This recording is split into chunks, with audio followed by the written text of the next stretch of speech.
Hey everybody, welcome to tonight's live. I am so glad you're here. We are taking a new look at skin care tonight. And I always love to tell you things that will astound and amaze you, but new things that you've probably never heard before. So anybody can just have a conversation about skincare or the products you should use. What I want to do is I want to bring you some nerdy science and talk about how it actually works so that you can make your best, most informed decision about is this hype or is this really going to work? Because you're scrolling through TikTok and you're seeing all this stuff and you're like, oh, that looks great. And then you're seeing all these like filtered pictures and you're seeing all these images of things that aren't really real, right? And then, like, I have a patient and she's so cute, but she'll come in and she'll just have baskets full of stuff to show me. And she's like, you got to see this. She's like, you should read the reviews on this. The reviews are great. And all these people are saying all this stuff. And it's like, there is software to create reviews.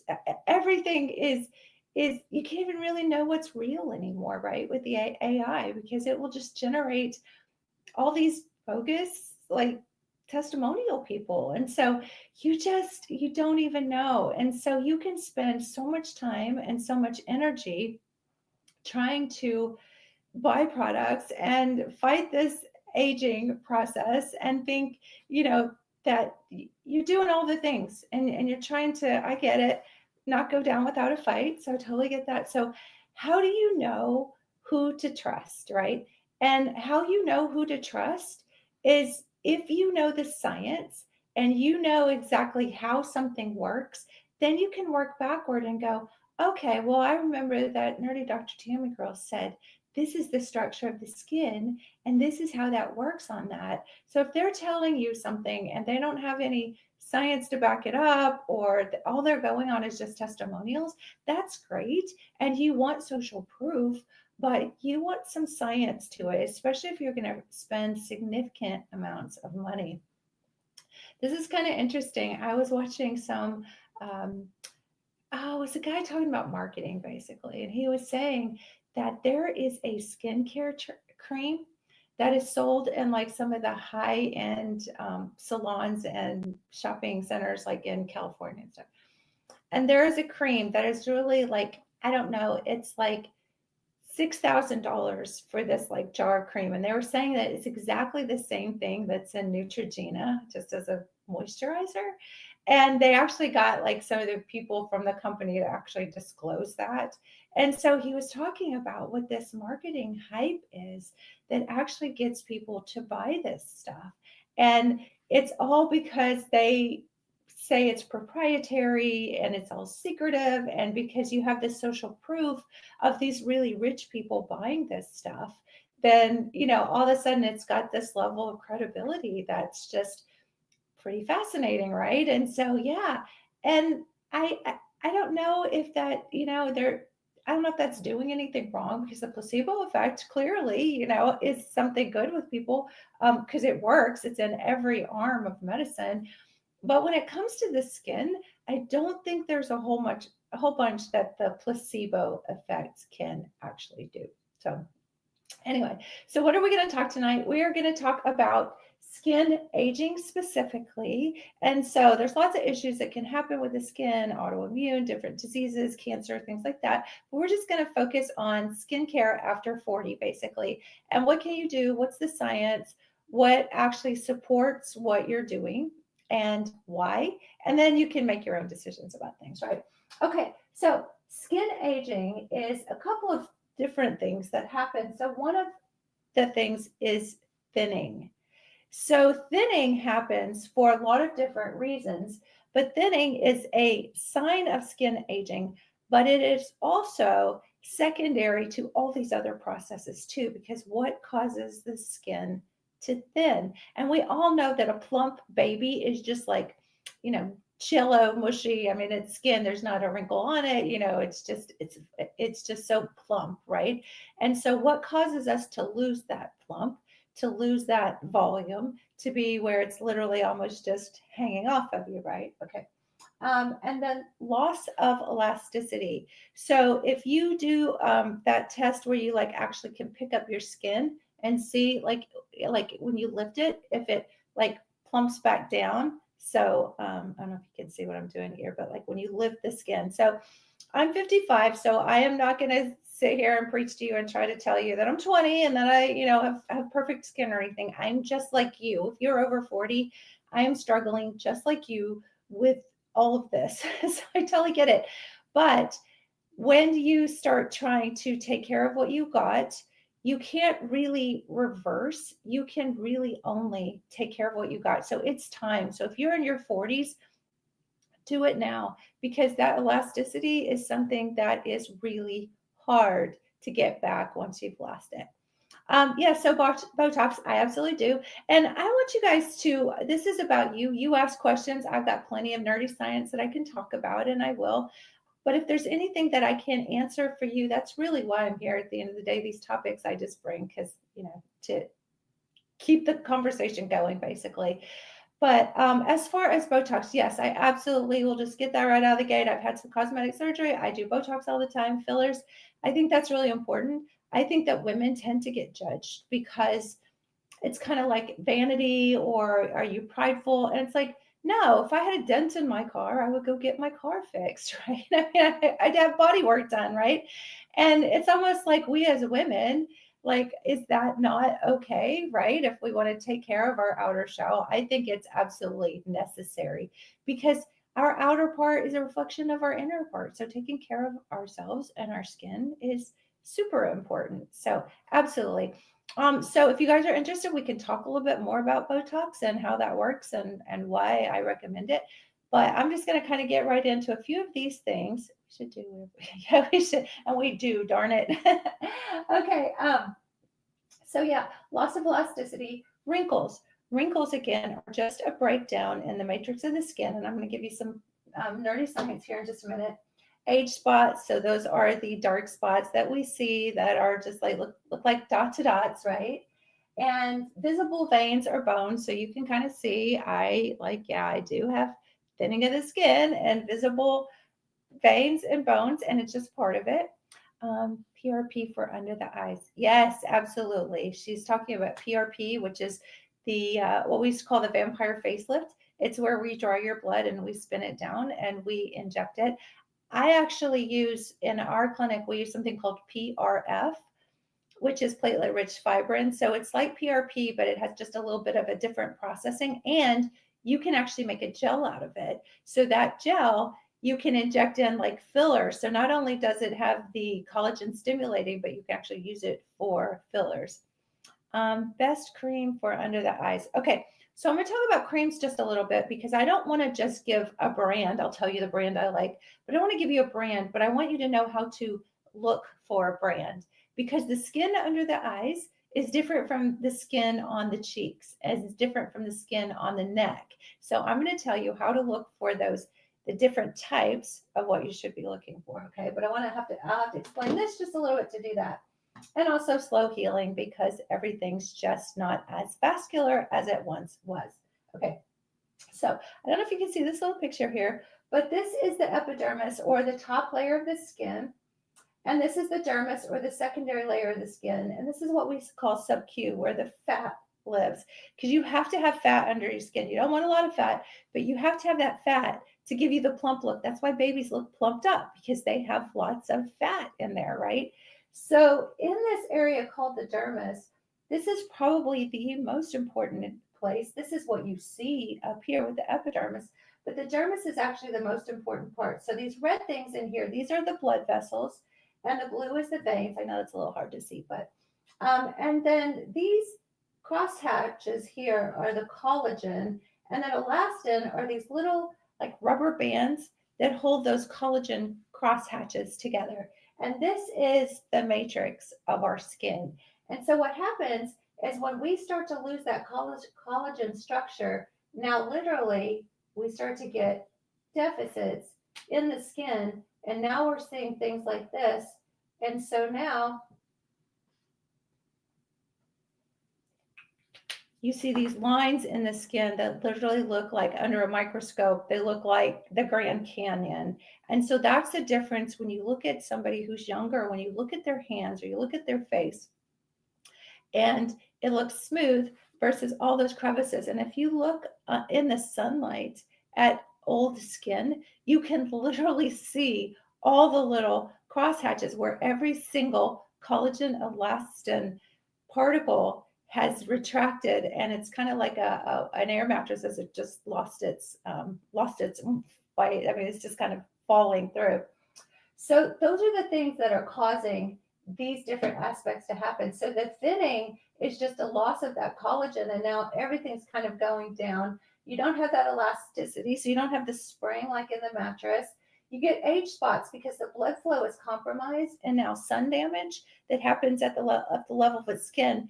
Those uh, pigment cells, like the melanin, they don't heal as well, or they overheal, or you've had too many sunburns, and now the DNA is compromised in the skin. So now you have these spots, even cancer, things like that. The dryness is because you don't have the vascularity to get the water to the cells. So you're losing collagen. It's all smushed down. Just think of it like a mattress, and everything down in there, all those layers and springs and everything, they're just smushed down. And if that was blood flow that had to get in there, the blood flow couldn't get anywhere because it's all smushed down. And then slow healing, again, that's a vascular thing. So all the things that we're looking for when we're looking for products, we're looking for things to, number one, increase the collagen strength and structure and the elastin and the scaffolding in the platform. We're looking for things that can hydrate within the cell, not just a moisturizer. And getting any kind of moisturizer can be very bad because it can actually trap in dirt and oils and things like that. So that can actually work against you. So looking for moisturizers for different parts of the skin are very important. So hydrating from the inside is very different from hydrating from the outside. And if you use the wrong thing to hydrate from the outside, that could be a bad thing. But water is always the way to hydrate from the inside, right? And a lot of people underestimate the amount of water that they should drink. And it is a lot more, I'll tell you, than the 8 ounce glasses of water a day. It is weight based. So however many pounds you are is how much water you should have a day. So there's calculations for that. I won't go into all that and everything. Okay, so what happens when we start to age? I'm going to show you some of the things. So when we have the thinning, we start to get the lines on our forehead, okay? And then as we get the loss of elasticity, we actually start to form deeper lines.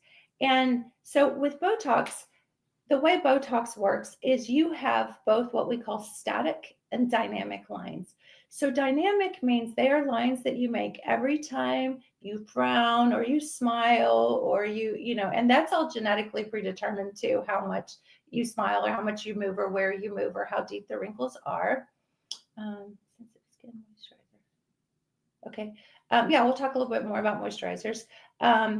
So as you're forming those lines all the time when you smile or something, what Botox does is it's actually a purified toxin. It's not the actual poison, it's just a piece of the molecule that goes into the muscle cells and it blocks the signaling. And when it blocks the signaling, it says you can't move anymore, which is why some people get bad Botox and then they look like, they're shocked and they can't, face can't move.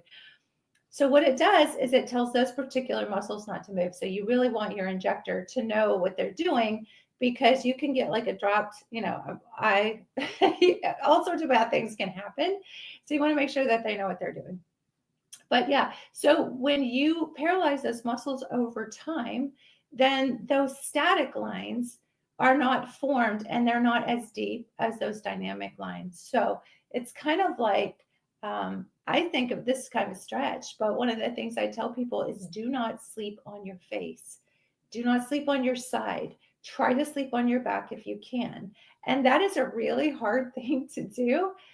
It's almost impossible, I know, but you are forming whenever, and I can always tell women in my practice that come in for cosmetics what side they sleep on because it'll be the deepest side of their indentation. And I'll tell them stop doing that because you are actually literally forming lines over time and your body's skin, because hormone changes. I got to get into hormones, I do. But because of those changes over time and you've lost elasticity, you have thinning now, your body can't recover from that. And when you're a kid, and like I remember being in science class and we had the science goggles on, like to do chemicals and stuff with, and we would walk out and we would have lines on our face, and sometimes it would take hours for that to go away.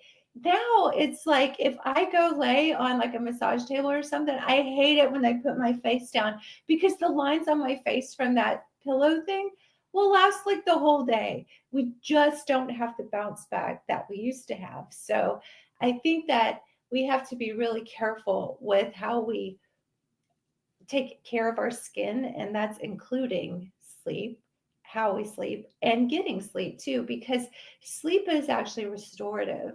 So sleep is very important to rejuvenate and to increase the blood flow and to help with, there's something called a lymphatic flow that happens in the brain and in the facial structures. When you get good sleep, it actually clears toxins out of both the brain and the head. So it's really important that you get sleep so you have that lymphatic movements, basically. And also the lymph flow in the body is very important too. So the lymph system is a system that's almost like the blood system, but it has this flow of basically toxins that are being moved out of your body. And so, beyond the scope of this a little bit, but some people actually teach lymph massage of the face so that you can actually move some of that lymph out. And especially if you have a lot of allergies and congestion, things like that, and you have the bagginess under your eyes, that lymph massage. Now, you don't want to hurt, you don't want to tear this, not tear the skin, but you don't want to strain the skin by pulling it too hard. So a good moisturizer, coconut oil, or something like that can give you that lubrication just to do those lymphatic massages. And you can just Google lymphatic massage; it's a thing. Some people even promote those, like they look like stones, like almost like marble, that you can use to help with the massage too. And there are some face massagers and things like that as well too. So getting the lymph flow is very important. Makes sense? Yeah. So lymph flow is very important. And so somebody asked me about what kind of moisturizer for under the eyes. So one of the things that you do have to be careful, food products to use to reduce skin aging. Yes. Okay. So I'll talk about foods and products too in just a second. But somebody did ask me about under the eyes. The skin under the eyes is very different than the skin in other places. And the reason for that is because of the complexity of eye movements and the eye muscles underneath the skin and the vascularity of that area too. So you don't have as much fat under the eyes, where you have fat in the cheeks, so you have a little bit different cellular structure. The glands under the eyes are very, very prone to being blocked because they are so small and they are so congregated together, and that vascularity under there takes care of a lot of the nasal and sinus congestion, so or nasal and sinus drainage or movement of those fluids and the lymph through your face.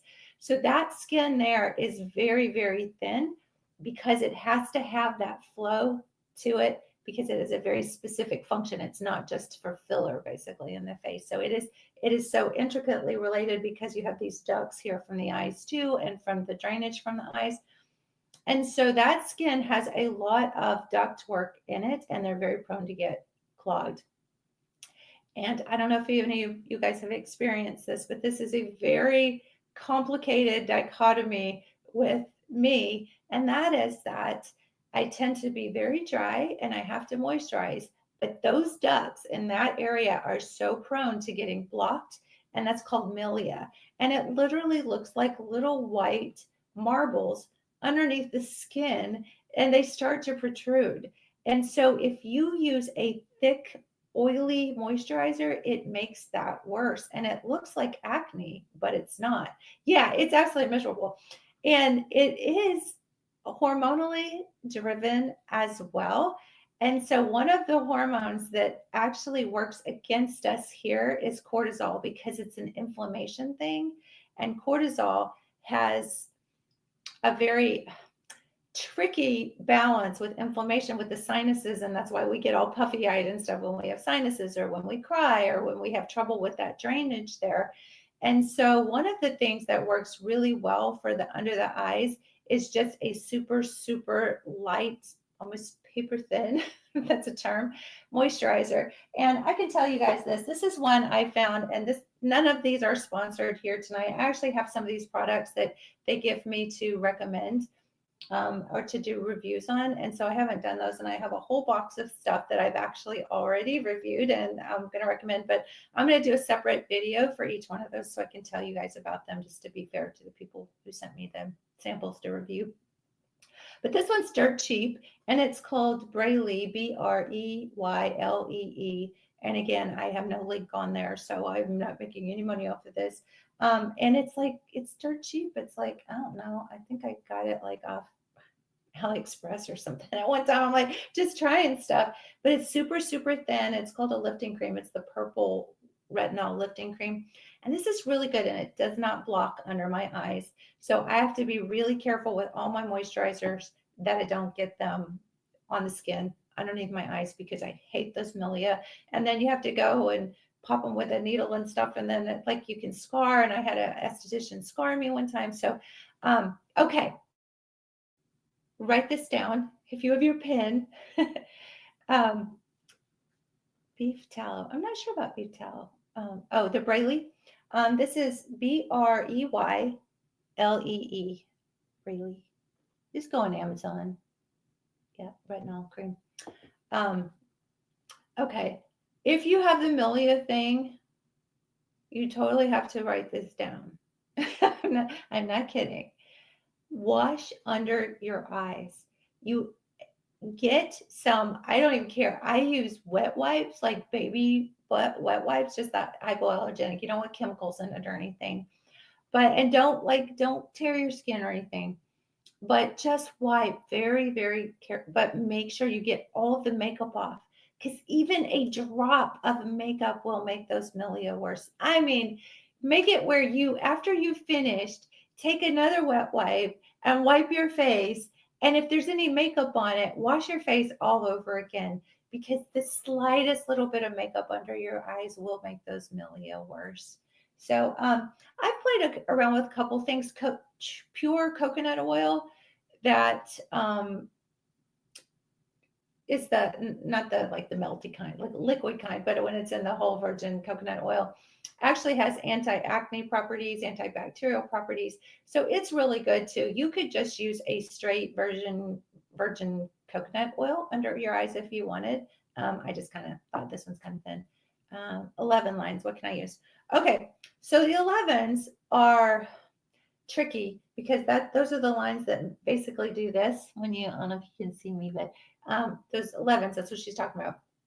And that's a genetic thing, and they tend to be very, very deep. So Botox and fillers are very good for 11s. I'm not going to lie about that. But what you can do is you can moisturize that area more so that the wrinkles aren't so dense. And they're actually Braylee, Breylee. And there are exercises that you can do as well, but I think this is cool. I've not played around with this, but you can actually face tape. So just Google face taping for, and basically what you do is just tape the areas, like, so that you don't move those. I mean, literally you just tape your forehead so it doesn't move at night, like when you're watching TV or in your sleep and that kind of thing. So that's the thing. Oh, hormones. Okay, yeah, absolutely. I got to get into hormones, because you know I'm the hormone girl. So I want to jump right into that. So I'm going to do this here. A lot of people like castor oil too. You guys can tell me what you think of castor oil. But so skin. I had to go right into hormones for face. Yes. So, you know, I always talk about menopause, perimenopause, hormone changes. So I have to kind of do this a little bit. I'm actually I'm going to take this off here.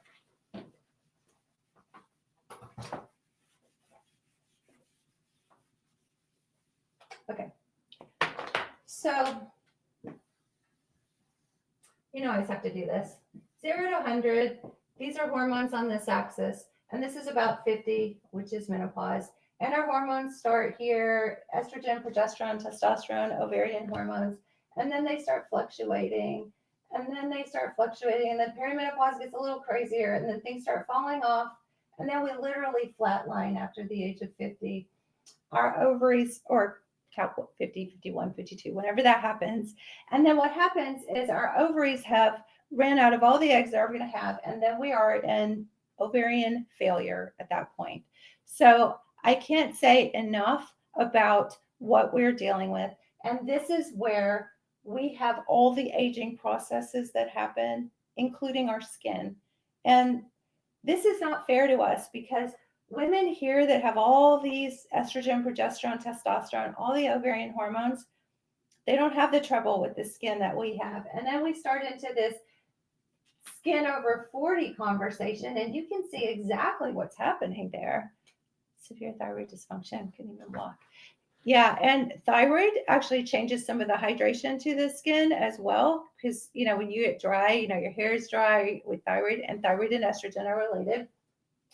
So what happens now is when we're out here and we have no ovarian hormones, and we're having all these other things from not sleeping, weight gain, fatigue, all the things, right? All this stuff starts happening out here. When we have our hormones, this is when we have the collagen structure in our skin, in our face, in all the areas. And so we are never going to be able to buy enough skin creams, or the right one, or whatever the next one is that the celebrity says this is the best skin cream, until you address this issue. Because it's just, what is it they call putting lipstick on a pig? I mean, it's like, without hormones, it's never, there's not enough creams in the world that you can buy.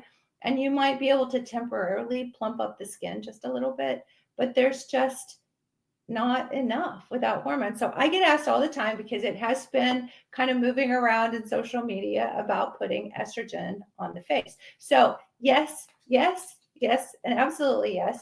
But I want to talk a little bit about what we're talking about when we're talking about hormones. So our body takes cholesterol and it turns it into progesterone. And then that turns into estrogens. And there's different types of estrogen.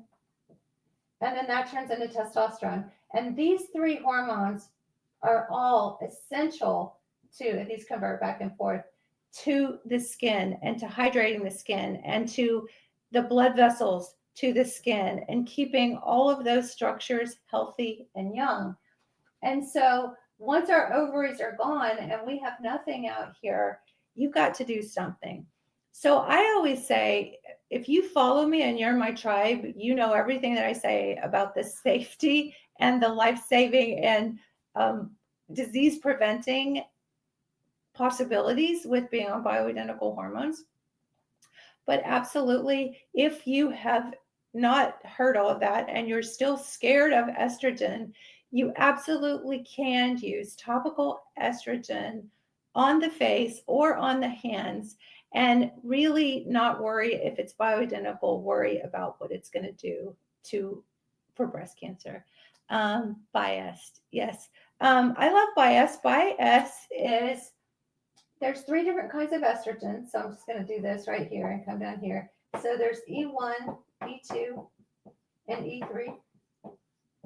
And so biased is usually E2 and E3. So it's the two good kinds of estrogen, if you will. And E3 is like that fire blanket that covers over E1, which is the problem child.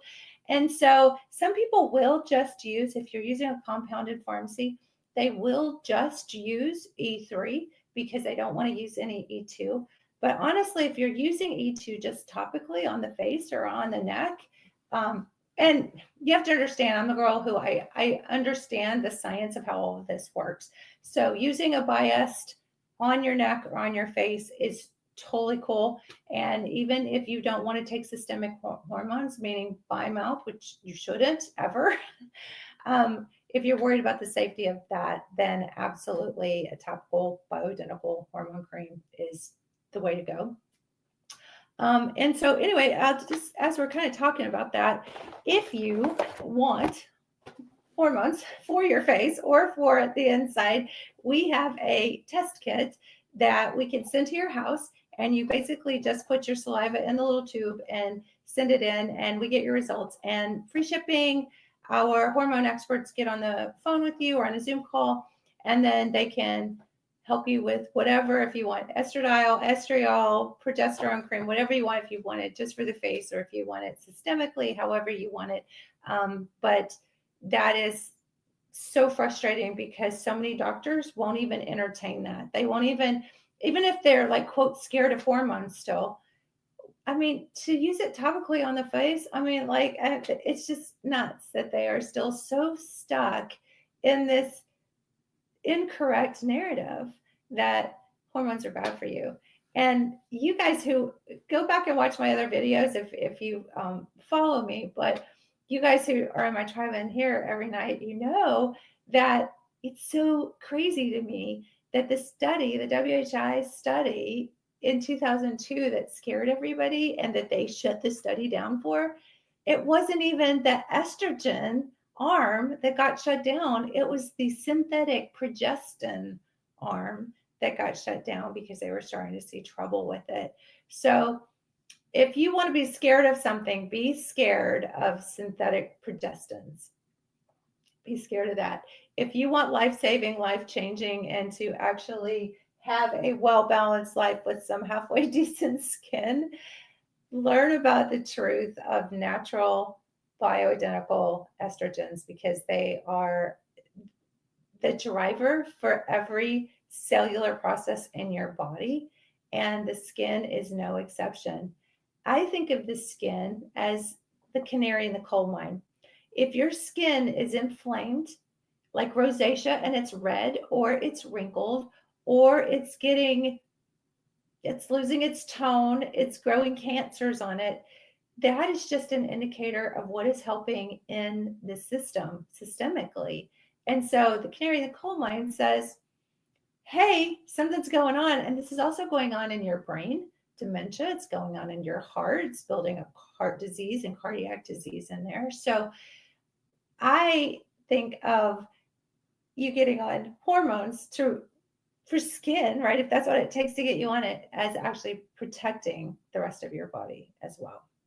One of the things too that and somebody said oral progesterone. Oral progesterone, as long as it's bioidentical, is not bad. I do that sometimes in my practice just because some people just need more progesterone to get over the estrogen hump, basically. But yeah, so I do that with some patients, but the topical cream is, the way to go. Compounded is not FDA approved. Actually, I did a video the other night all on compounding. What is bioidentical? It was under the what is bioidentical hormones. And so compounding pharmacies are actually, their processes use FDA approved hormones. So even in a commercial pharmacy, you can have estradiol, which is bioidentical. A commercial pharmacy being a big box chain pharmacy, right? So anyway, anyone you could go down the street to. An interesting thing is all pharmacies used to be compounding pharmacies until they just started becoming pill counters, basically. And so compounding pharmacy isn't like this weird kind of off the chains, like, renegade, hey, we're pharmacies just mixing up stuff over here in a bucket. They are, would like a test kit, please. Oh, okay. So let me finish the pharmacy thing in just a second. If you want a test kit, just go to my link in bio and you'll see the shop page, but you'll also see when you go to that link tree, it'll have to order the kit, and it'll have all my freebies. I have tons of information and stuff out there on that link tree for you too. So yeah, go there. And we have a code too. It's TikTok 20. So if you do TikTok 20, it'll take $20 off the cost of the test kit too. So yeah, that's awesome. I do that for my little tribe here. So that's awesome. Okay. So compounding pharmacies basically take FDA approved molecules, which are the bioidentical or the synthetic. Most compounding pharmacies don't use the synthetic stuff though. But what is kind of told to the public to make you think, because follow the money, right? That they don't want you on individualized therapy for whatever reason. What is told is that these aren't FDA approved. But the facilities, these pharmacies, are FDA approved facilities. So there is regulation that happens that they have to be regulated through, which is regulated through the FDA. These molecules, which are either bioidentical or the synthetic, are all FDA approved for, that's a whole nother conversation about what actually the approval process is. What is not FDA approved is the individualized dosing, because they can study what is 1 milligram and 3 milligrams do in a population for those approval processes to get their approval, but they can't study each individual person. So that is just sort of the terminology that's used to demonize what we're trying to do for women to help them with individualized therapy, because one size does not fit all. And I always say, why would you take a woman and just throw a one size fits all 1 milligram tablet at her for estrogen? You wouldn't do that with a thyroid. You wouldn't, if a person didn't have a thyroid, you wouldn't say, oh, here, here's 25 milligrams of levothyroxine and we don't need to test you. We don't, it'll be good. We're good enough. It's a guess. But that's what doctors do every single day. I mean, they'll do like, okay, here's your estrogen patch. And then it's like, let me look down the little list in my EMR software. Okay, 0.25, once a week, twice a week. I think once a week ought to be pretty good. I don't know. She's complaining a lot. Maybe we'll do 0.5 once a week. And it's totally guessing. Totally guessing. I'm telling you, I'm a medical doctor. I see this every day, all day long. Women come into me as new patients, and they'll say, oh, I'm on a 0.5 tablet. And I'm like, okay, why are you on a 0.5 tablet? And they're like, I don't know. That's what my doctor said I needed. I'm like, did they ever test you? And they're like, no. And I'm like, well, you're here because you don't feel good, right? And they'll be like, yeah. And I'm like, well, did they ever adjust you? And they'll say, well, the doctor just said, that's all I can do. I can up it a little bit, but there's no progesterone in the conversation. There's no testosterone in the conversation. And it's just like, that's what we're dealing with. So I know this is a skin conversation, but the skin conversation has everything to do with hormones and how we're being treated. And now we're being marketed from all these angles with skincare products, and we're wasting all of our money on all of these things, when the truth is we just need some freaking hormones, because we have lost them. They're dead. And it's crazy. If you do an ultrasound on a woman 5 to 10 years out from menopause, because our eggs dry up and our ovaries literally shut down, you can look and you can see that there is no ovary there anymore. The radiologist will actually read that out as ovaries not detectable, because they're done. They are just tissues that just like shrivel up like a raisin. And so when you don't have your estrogen, progesterone, and testosterone anymore, every single process that we're looking at here starts to decline, and that is the aging process. Everything that you see in the nursing home, that is the aging process. That is hormone decline. So aging is just fill in the blank for whatever hormone is deficient. Then we have some other factors of things that we do environmentally. And some of these things are called endocrine disruptors. And that's just a big fancy term for a chemical that is in synthetic properties of like foods, like plastics, when plastics break down, like in heat. And they get into our endocrine system, and they are our hormone system, and they act like estrogen. But they act like the estrogen that is the problematic. They act like the E1. And so they go in and they cause a lot of confusion. So eating as clean as you possibly can and getting the processed foods out of your diet can be very, very helpful. And I'm going to go through just a couple of things here too, just so I don't forget things I wanted to mention with you. So we talked about lymphatic drainage a little bit. So using some of those massage tools. There is a hormone called DMAE that is very good for the skin structure as well. Wanted to mention that. Let's see. Probiotics for the face. You know, we think about probiotics for the gut, and gut health is very important for hormone health as well. But you can actually get, especially if you're prone to acne and you're having testosterone changes and things like that, you can actually get probiotics for the face, topical. Um, I love this term, hormesis, HORMESIS. That's just a fancy term that is good stress for the skin. And so, one of the things, when you cause a little micro trauma, it causes the collagen to upregulate a little bit. And so, some of these little things, like these little scrub brushes, like these, I don't know if you've seen these, but you can push a little battery and it has a little scrub on there. And then also some of these micro rollers, we do a process in our clinic called micro needling. And so you can use like PRF, stem cells, exosomes, things like that. But it's kind of like aerating the skin, a little bit of micro trauma there. So yeah, all sorts of different little things you can do. This is one of the products that I reviewed this week. This is kind of fun. This is called WNP, and it's a peptide firming serum. But it's got, as you put it out, it actually has a little vibration that vibrates little peptides in. So collagen already, yeah, collagen. Oh yeah. So a couple of these products, and I'm going to go back and I'm going to post some videos on all these different products so you can see if these are things that you might be interested in. And I love retin-A, so those are all things that I love. So that's just a fun box there. Let's talk about collagen just a little bit. Oh, silver tube was WMP, and Constantine, I'll do a video here just a little bit probably before I head off to bed on these different things, so you'll have the links to order if you want to try them, because there's some good stuff in this basket. I like it. Okay, so collagen, a huge fan of collagen. There's a lot out there, and they'll say, oh, taking collagen doesn't help you build collagen. But that's not true, because here's the science behind that. There is an amino acid. So an amino acid is, I think of it like chains, like on beads. An amino acid in a chain makes your protein. So there's an amino acid called glycine, and glycine is an amino acid that your body can make. It's one of those ones that there are some that you have to get from external sources, but your body can make glycine. But if you take glycine in, it just gives more of the building block.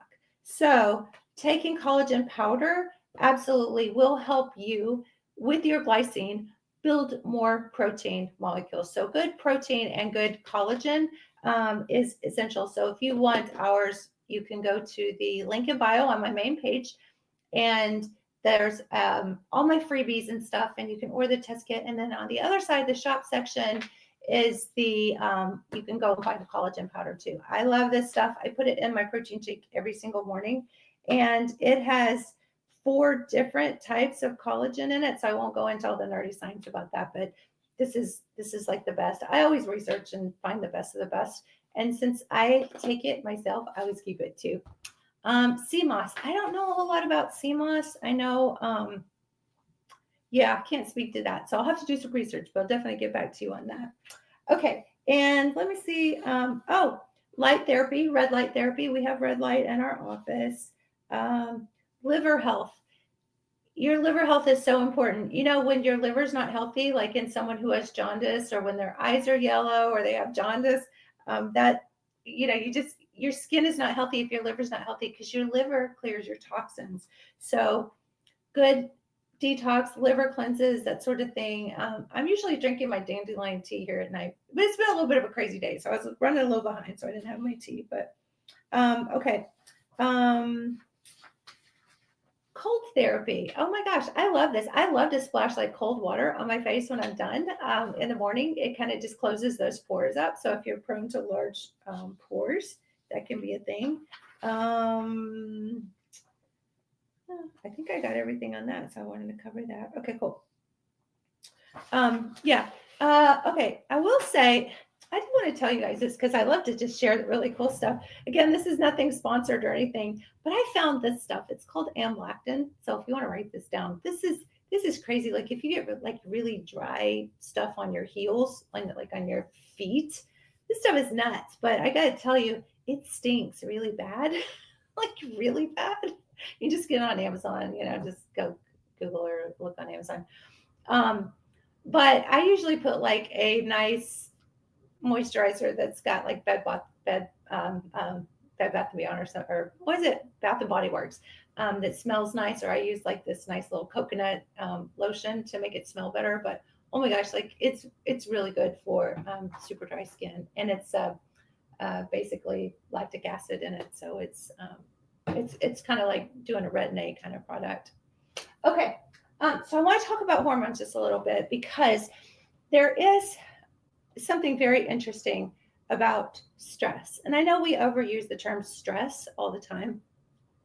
Stress is your body's a way of addressing both chemical, emotional, even just getting up in the morning is stress on the body. So little micro stressors, right, can have an impact, right? But if you've ever looked like someone who's been in office for a while in a really stressful like political job, and like they seem to have like aged so much when they went in and when they went out. Stress, chronic stress, acute stress is good. That's what the body needs. You need a little bit of micro injury to, like you go get your face lasered or something. That's stressful, but then your body heals through it.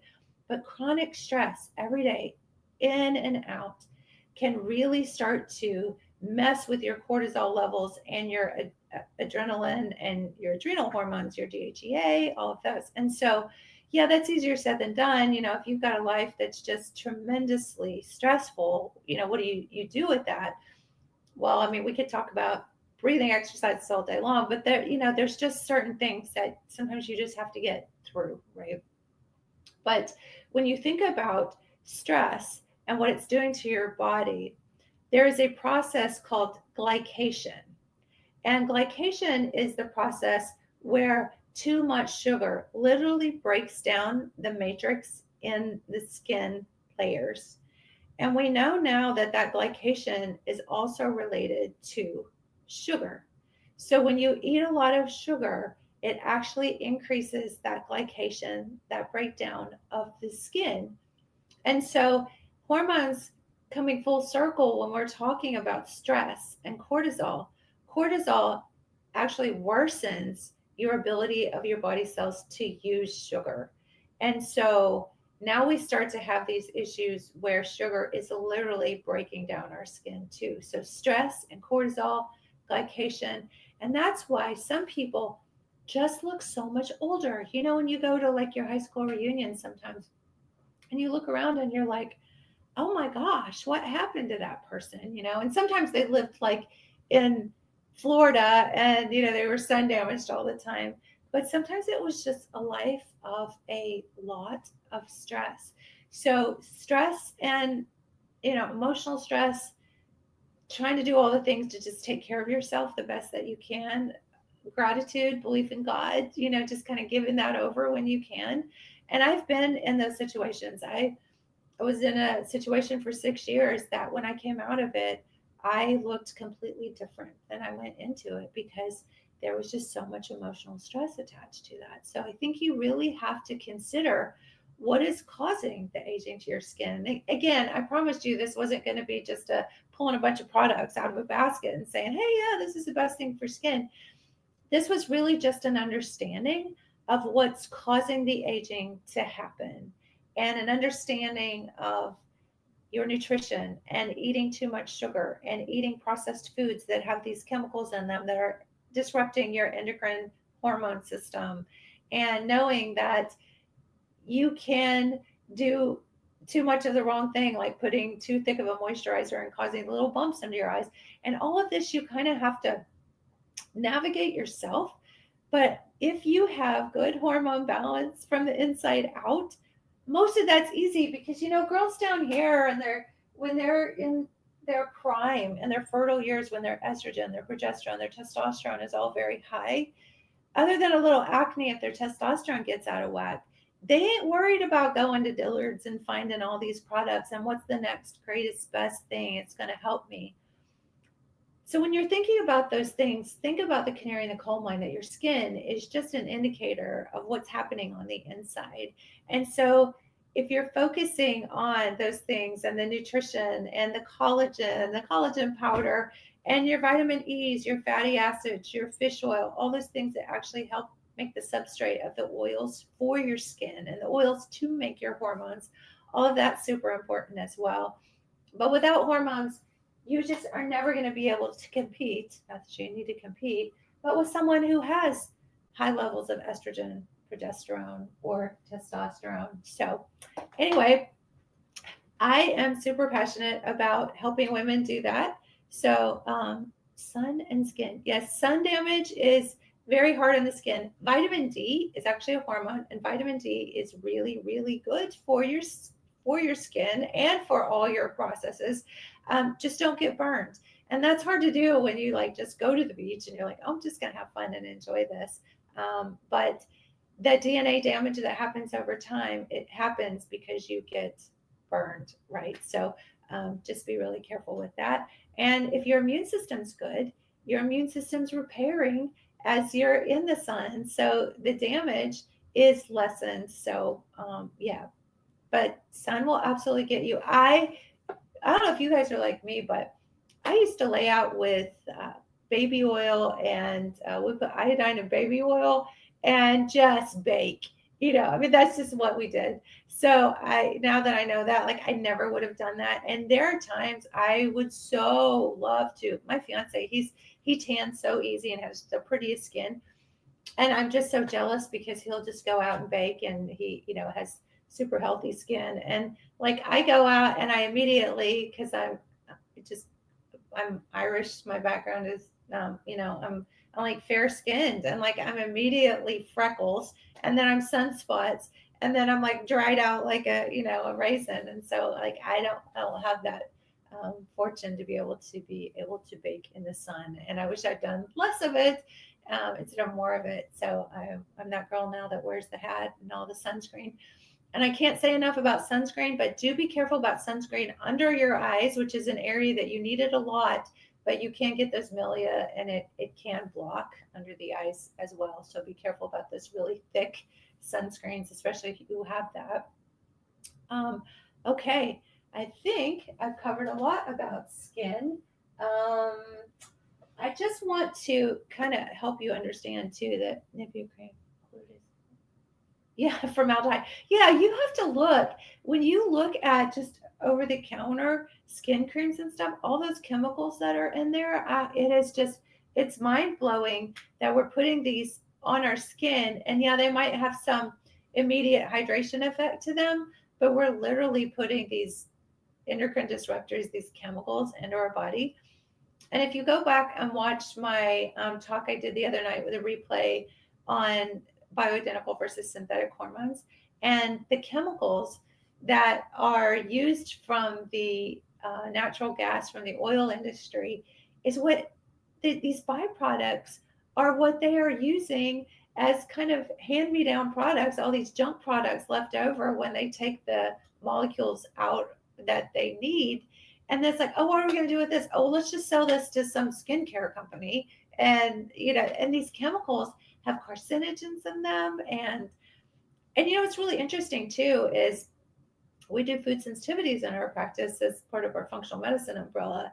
And when I first did my food sensitivity testing for leaky gut and for helping to understand inflammation triggers in my body, it was very interesting because safflower oil was actually on my food sensitivity list.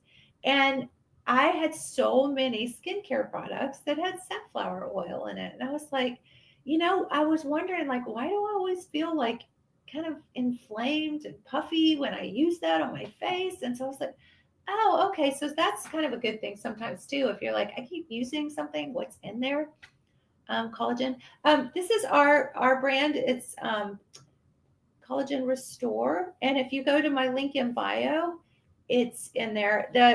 Our website is hormonebliss.com, and our e-commerce is shop hormone bliss. But if you go to the link in bio, it'll take you right to the product to get this collagen powder. I love this stuff. And it doesn't have any taste, so you can put it in your like protein shake and it's like no taste. So it's super cool because it was funny because I was in Sam's Club one day and they had a collagen powder there. And I was like, okay, I'll taste it. And she's like, oh, there's no taste. There's no taste. And I'm like, okay, then why are you putting it in lemon water? And she's like, oh, there's no taste. It makes it taste better. And I'm like, okay, I'd like to try some without the lemons in the water. And so she gave it to me. And it's like, I was like, that's not true. That did not have a taste.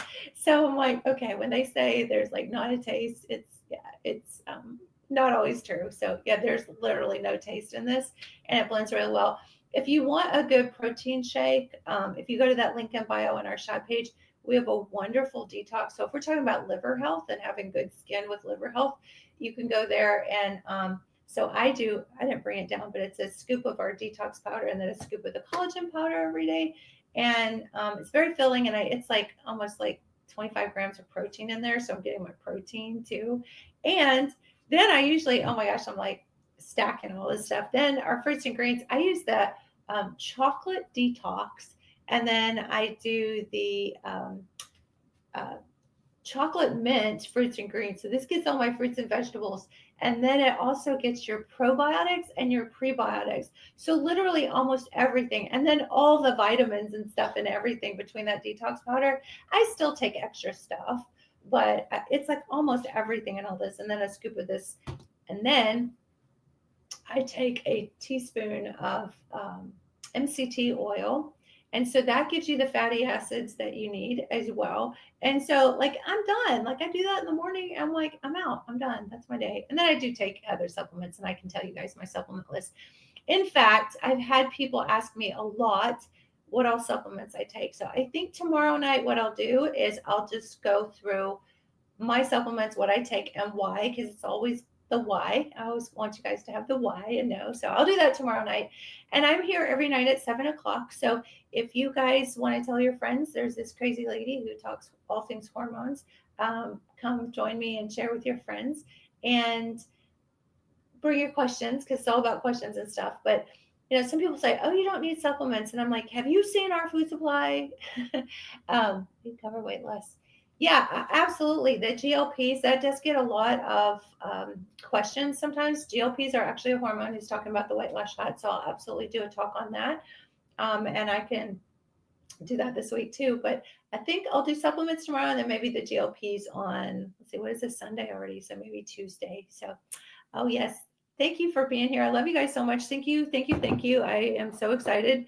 My passion project is to help women get on bioidentical hormones, because again, without hormones, this structure is not going to, it's not going to stay this way. And we know that as we quote age, all of that's just hormone decline. So do your homework, go back and look some of my videos. Go back and look at some of my videos and get comfortable with bioidentical hormones. Save your life and change your life. And then once you get the test, we will get you on some bioidentical hormone creams, maybe face creams, whatever you want to do. But we definitely want to get your hormone balance back so that whatever creams you buy in the basket are going to work. All right, guys. HormoneBliss.com. Go to my link in bio, get all the information, get your test kit ordered, and I'll see you guys tomorrow night at 7 o'clock. Mwah.